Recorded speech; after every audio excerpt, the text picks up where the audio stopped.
Gentlemen and ladies, welcome to another episode of the 9/11 Building 7 series here on the Fruitfully Honest podcast. I'm your host, Robert Jones, with my co-host, Jack Caroselli. What is going on? and we are here to rock your world. Always, always.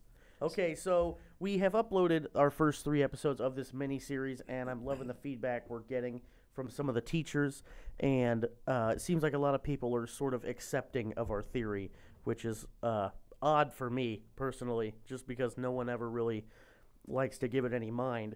But this 4th episode is going to be a little bit different. We're not necessarily looking into information that has affected it in any way, but we're looking at things that have happened afterwards and sort of a current event that occurred. So go ahead and tell them sort of what this episode is going to be about in terms of like what happened. Well, Jack, basically, we received some news a couple days ago pertaining the current GOP frontrunner, Sir Donald Trump. And he said that if he was president, if he was elected president of the United States, that we would know who took down the walls on 9/11. We would know what really happened and who really messed up our country. Yeah, he was basically saying he was going to expose it. And in the article, I don't remember who wrote the article. Do you remember who might have? I don't know. But, I know InfoWars reported it, Alex Jones. Yeah, I'm sure it's pretty much everywhere now. But one thing that Trump, I don't know if he's going at it hard with this theory, is that he's saying the Saudis might be behind it. And that's what this episode is going to be about. We're basically going to explore that possibility. And even though that's not necessarily something Robert and I agree with, I don't know, but we're going to explore like the ability that could even be a thing. Yes. And so I sort of did a little research about Saudi Arabia. Trump claims the Saudis may be behind 9/11. So I'm not sure if that's his number one theory. Yes. Or if he's just throwing out ideas, or if he could even be just saying something for shock value. Yeah. But a few things about Saudi Arabia we know. They're pretty much the biggest Middle Eastern country. I'm not sure about population, but I know about like size. It's a really big country. And it's obviously been an oil superpower for a long time. They're a very wealthy country. Oh, yeah. And it's a monarchy. Right now, we have King Abdullah in there. We don't, but they do. And one thing that I found out about Saudi Arabia is that on 9/11, obviously Osama bin Laden is from Saudi Arabia, and then 15 of the 19 hijackers were also from Saudi Arabia.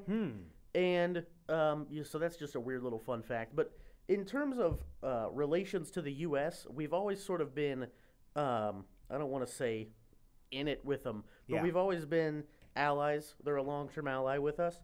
But since like 1991, the Gulf War, we've sort of become a little bit more distant. And then after 9/11, they basically, when the U.S. wanted to invade Iraq in like 2003, Saudi Arabia said they were against it. Yeah. And because they didn't want more unrest, and they're actually afraid of Iran, and then now we're actually making this deal with Iran, which Saudi Arabia is probably against as well. So I wonder if this was a relationship gone bad between the U.S. and Saudi Arabia. Or maybe it could have been like a partnership in a certain way where both sides had something to gain from it. The Saudis, of course, probably gained off of some oil stuff, and then the United States gained by going into a war and that kind of stuff. Yeah, obviously, no one likes going into a war because it just causes this unless you own a aura. weapons company and you're Dick Cheney and George Bush. Oh yeah. Unless you're in government or you're something about that. But no citizens like to go into war. It just brings this like unpeaceful aura to the country. But if you are in economy, or if you're in stocks, or any of those companies that have anything to do with manufacturing parts for a war, I don't want to say you want a war, but a war makes you a lot of money. Yeah. A war is always profitable unless you're Germany after World War I, because that was rough. Yeah, very rough.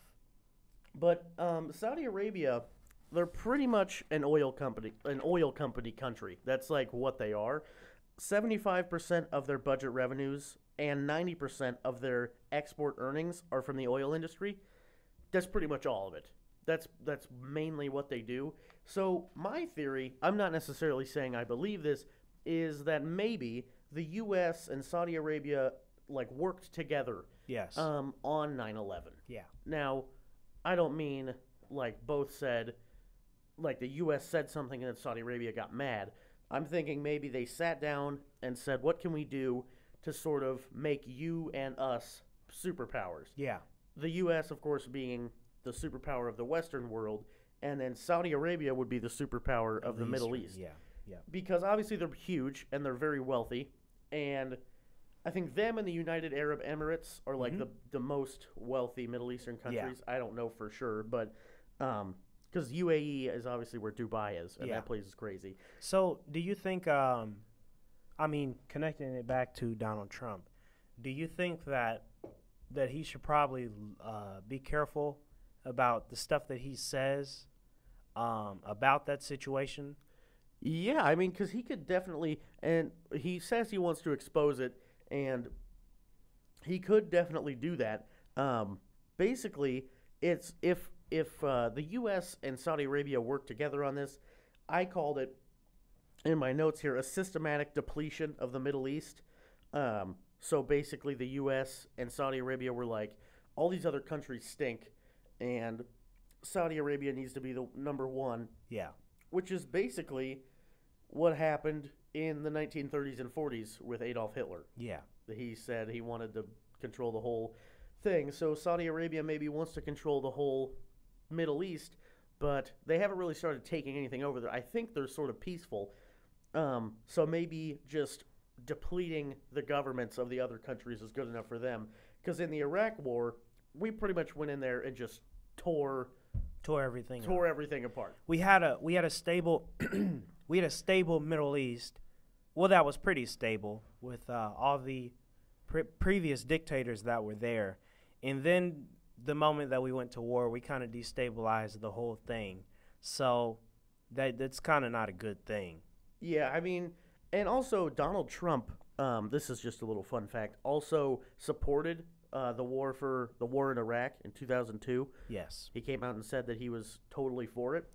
But the Iraq War caused a couple different things to happen. Obviously, the American occupation of Iraq. When you have people from another country just sort of chilling in another one, yeah, it's weird. It's got a weird feeling. Not like immigrants. We're talking military occupation. So when you just have American troops just walking around and patrolling, that's got to be weird for citizens. Yeah. It's kind of scary. Yeah, yeah. And another one is Shia control in government. I'm not sure of the party that the dictator was. These dictators, Saddam Hussein. I don't know what his party was, but now they had some sort of a government, but it's basically a weak government and an unstable one. So after the depletion of Al-Qaeda, we had the rise of the Islamic State of Iraq, which is like, I want to call it baby ISIS, which basically was then dismantled and later became ISIS, which is the Islamic State of Iraq and Syria. Yeah. And also ISIL, and I never knew this until now, that ISIS and ISIL are pretty much the same thing. They just have different names. ISIS is obviously the Islamic State of Iraq and Syria, and ISIL is the Islamic State of Iraq and the Levant. And I'm not sure what the Levant is. Well, you know, like when they say like, what was it? Islam State. Right.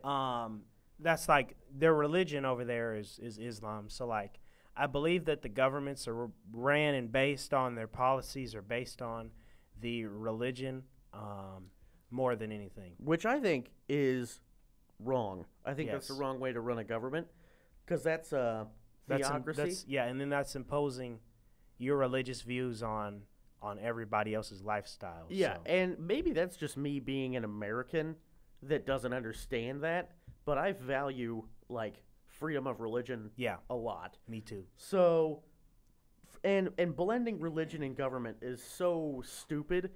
Like when I hear about these laws that get created because of something that was said in a holy book, it just makes my blood boil, because first of all, not everyone even believes in that holy book. Second of all, even if you do believe it and it's not true, then you're basing your laws off of something that's not real. And Ben Carson, his tax plan is a 10%, like tithe, like how in the Bible it says you're supposed to tithe 10% of your money to the church. Well, he wants to base it off of a Christian principle where you tithe 10% of your income to the government. Yeah, that's not right. And that's basically what the Middle East is right now. As a whole, they're pretty much theocracy governments, dictatorships, authoritarian governments where you have one guy or one group, and they run the show, and what they say goes. There's one religion, and if you're not part of it, then you're going to get your head cut off with a chainsaw. And so ISIS was founded first by a guy named Abu Bakr al-Baghdadi, which is a mouthful to say. Yes. But it was funded by private organizations in Qatar and Saudi Arabia. So ISIS was funded by Saudi Arabia, which is weird if you think about ISIS being a threat to the U.S., but also the U.S. being friends with Saudi Arabia. And Al-Qaeda, or Al-Qaeda, whatever you call it, was also, it was funded, and the troops were trained by the United States CIA. So it's basically, we train these people, and then they turn against us, and they try to take over in their own rights. Yeah. So basically, okay, so if you have a U.S. and Saudi Arabian joint venture to go in and deplete the Middle East, other than just being like a monopoly of a country, I'm trying to think of other things that could motivate you and sort of make you want to do that. And the main one that I'm seeing is after the war, there were huge Iraqi oil contracts to internationals, including the U.S., and basically what this is that we can get oil, like, super cheap, like dirt cheap, for as long as Iraq lets us. But if you think about it, as long as Iraq lets us, the moment they say, okay, you're not allowed to take any more oil, what do you think the U.S. is going to do? We're going to say, okay, you're not going to let us have any oil? We're going to bring more troops in and bomb the hell out of you all. Like, so essentially we get oil from them forever. There's no... Like, they can say we're not allowed to have it, but we're going to push them around because we already did plenty of stuff in Iraq. So it's definitely a U.S. motive to get oil. And Saudi Arabia is a big oil country. We already know that. So if they went together, and they're now, I don't know for sure, but the U.S. and Saudi Arabia are probably the biggest oil producers. Or like, well, I don't know about the United States, right? In terms of production, we buy a lot. We of use oil. it, yeah. We use a lot of oil. And I believe we use more oil than any other country on the planet. So. Oh yeah, yep.